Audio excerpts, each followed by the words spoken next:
Hello, so we're going to look at some examples and information that will help with doing the problems in problem set 5.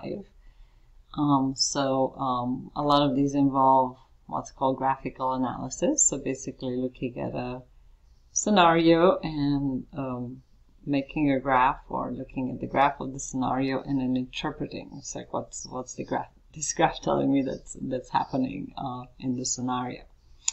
So for this first example, we're looking at a hang glider that launches from the glider port in La Jolla.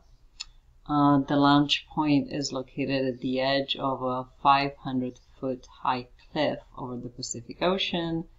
The elevation of the pilot above the glider port after 10 minutes is given by this graph in this picture. If you've never been, I've never took a glider, but I've been to the glider port on the beach below lots of times. It's really beautiful. So if you have a chance, go there and have a look. So we can look at the graph. So we have the time, and it's given 1, 2, 3, 4, 5 up to 10 in minutes, and then the height above or below the glider port. Okay. So at height is 0, that's where the glider port is, which is 500 feet. It's a 500-foot cliff. So when it's sort of going above, it's the distance above that 500-foot cliff, above sea level. And then when it's going down below the y-axis, then it's kind of below where the glider port is, but sort of still above the ocean, above the beach. All right. So I guess at negative 500 feet over here, this is where the beach is. All right. Cool. So that's kind of that coordinate system that we're working in. So when is the pilot climbing and descending? All right. So not at the same time, right? So or are they climbing where are they descending? So they're climbing when their height is going up, right? So we can see that they started here at time t, and they're climbing and they're climbing. So you can see in part A that they're climbing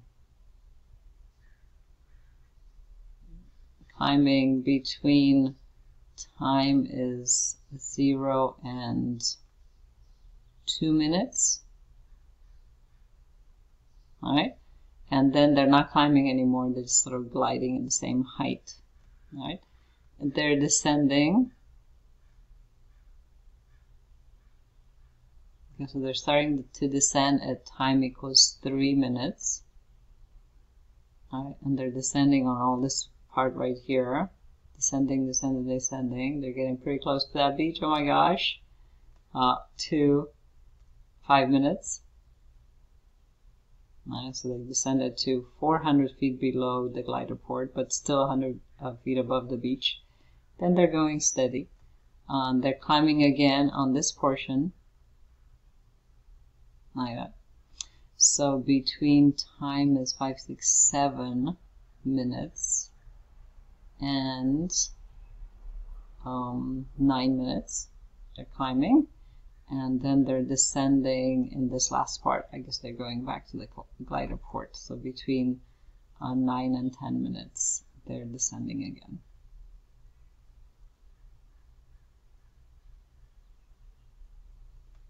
All right, number 2. When is the pilot at the glider port elevation? Okay, so basically there are a few times. So basically, when the graph is hitting the t-axis, that's when the pilot is at the glider port elevation. So at time is 0 when they're starting, then at time is 4 minutes is sort of back to that elevation, then at 8 minutes and at 10 minutes. All right. Part 3, how much time does the pilot spend flying level? All right, so flying level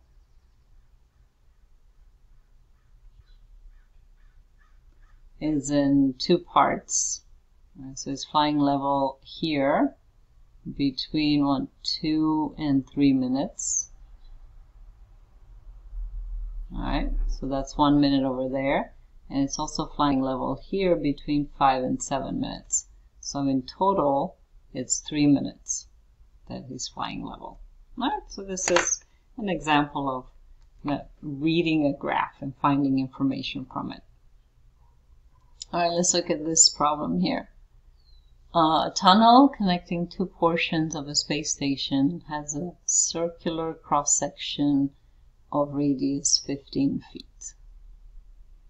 Alright, so in this picture A, this is a cross-section of a tunnel.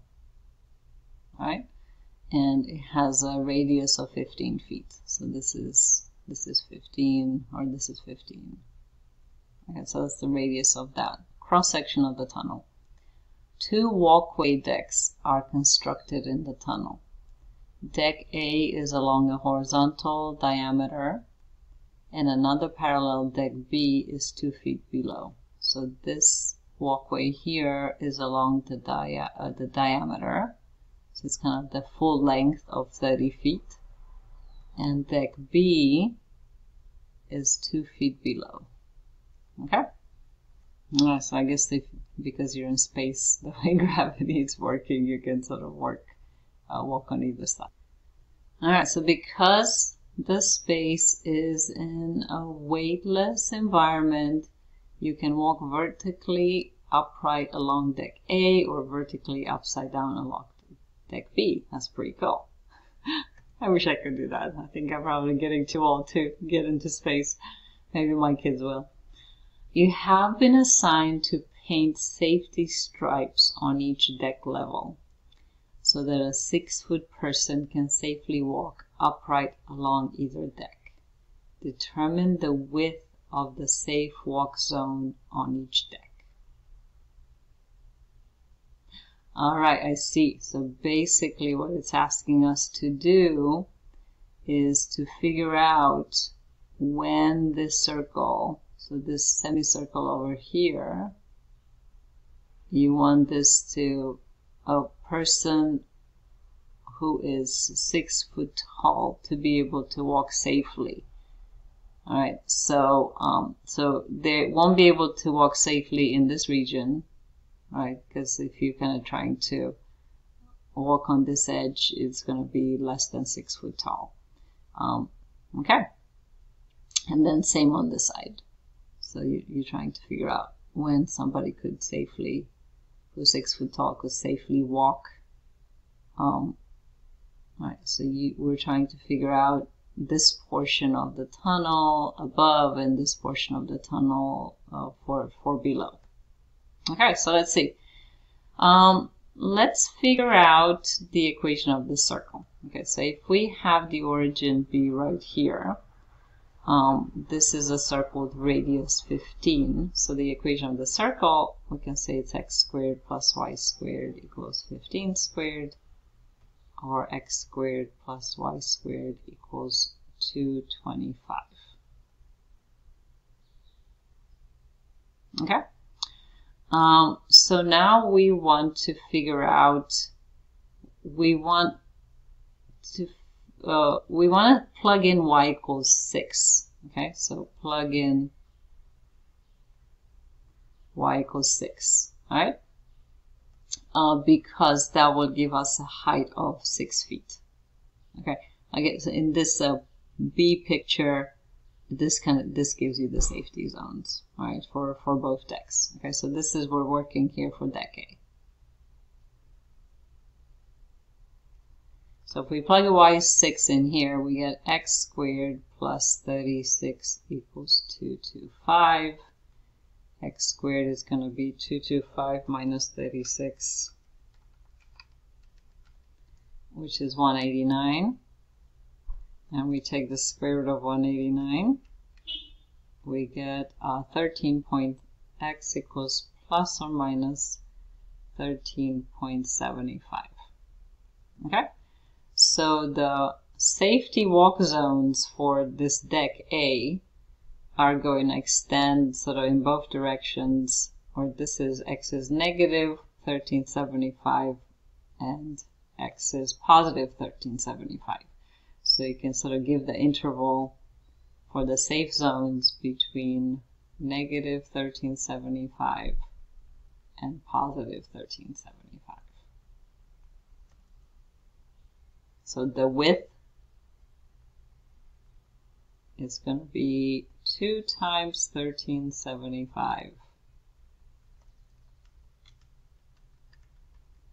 27.5 feet.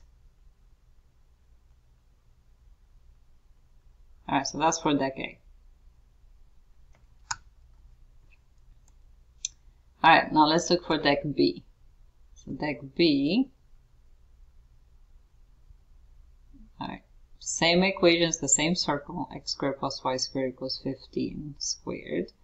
So x squared plus y squared equals 225.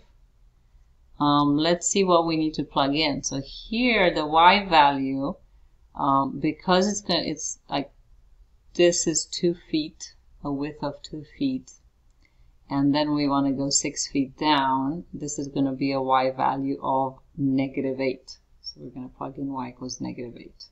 Okay, so we have x squared plus -8 squared is 64 is 225. X squared is going to be 225 minus 64, which is 161. Take the square root of 161, and we get x is 12.69 plus or minus. Okay, so it extends to negative 1269 and positive 12.69. So the width of the safety zone in the bottom deck is going to be 2 times 1269, which is going to be 25.4 feet. Alright, so deck B is going to be slightly lower width because, well, because it's more cramped up there. Alright, let's look at this next problem. So you are dribbling a basketball and the function s equals h of t keeps track of the height of the ball's center above the floor after t seconds. Sketch a reasonable graph of this height. Okay, so there could be lots of answers, but let's look at coordinate axes. We're going to have t and we're going to have the height. Alright, so what's reasonable that we have our scale for the t? So you're dribbling the ball, it's going to go like hit the floor, go up, hit the floor, go up to your hand, you shoot the basket. So it probably makes sense that we're going in seconds, like let's say 1, 2, 3, 4, 5, 6, 7, 8, 9, 10 seconds. All right, so we want to be this in seconds, not in minutes, not in hours, to kind of have that detail. All right, so let's see here. 1, 2, 3, 4, 5, 6, 7, 8, 9, 10. So let's have this to be in feet. 2, 4, 6, 8 feet. Okay?